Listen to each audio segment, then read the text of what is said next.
Captain Marvel, Binary, Carol Danvers, Miss Marvel. There's lots in the pack here, and not just for me, but for her too, as we dive into one of the many names this character has had over the years for this Marvel Legends 85th anniversary offering, which is a Target exclusive because, of course, it's Warbird. Now, as we take a look at the packaging, this is not the first time we've seen this character produced, but this is certainly one of the best, as Hasbro has absolutely been knocking out of the park lately with their sculpts and massive improvements to the facial features, particularly for the female figure. So we just did a little go around, and sorry for all the glare. Fairly standard, non-complex packaging, but I do like it because it doesn't take up too much real estate, and if you want to display it either on your shelf facing forward or by its side, you can still tell what it is. It's also great for stores because they can just keep it in kind of like almost like a bookshelf. That way they have more space to hold more product. So, again, there's Warbird as she's known now. Another picture. It's the same one. It's a little unfortunate that they're using the exact same picture, but there's the back. There's the bottom. Really not much to do about that one. The top. And we'll get more into the way it looks, but yeah, no, it looks amazing in package. This is one, really seriously, one of the best female facial sculpts that I've seen since Clea. And Clea is just, I don't think she was that popular of a character compared to Warbird, but they were doing a really good job.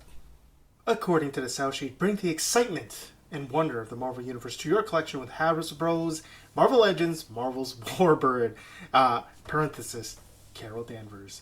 Figure. I don't know, why would you write it like that? That's so difficult to read. Anyway, in celebration of Marvel's 85th anniversary, this collectible figure is detailed to look like the character from Marvel's Avengers comic books. It's a 6-inch scale Marvel figure with a fully articulated and posable head, arms, and legs. It also comes with 5 accessories, although I think most people in the collecting world don't really count these little energy skibbity-doos as real accessories. It's just kind of there.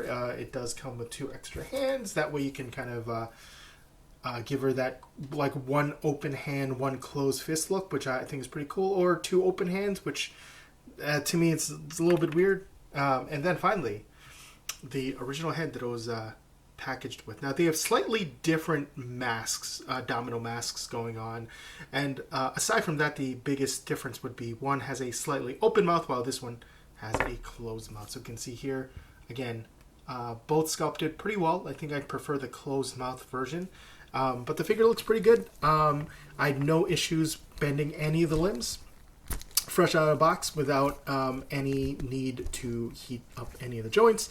Nothing sticking, so that's pretty cool. I also do appreciate that this is not a molded on feature and that this is just a belt, because it looks kind of cool in terms of it being loose. Although, when you are going to be taking photos of it, maybe just pay attention to that when you are doing something like that. And of course the butterfly pecs, which is amazing because then it gives it that really cool look where both arms can be kind of back and it looks like she's powering up for something. I do want to note something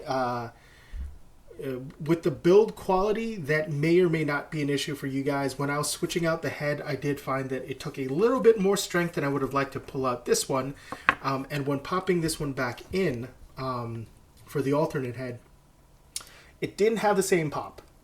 Like it just kind of slotted in without the trademark like kind of plastic pop feeling. So although I do not plan to be changing or swapping out heads that often, because of one, I think this one looks better overall with the closed mouth. The hair is also a lot more dynamic and modern looking. This one kind of looks like an older 1970s, 1980s kind of look for her, which I'm sure is the purpose of it.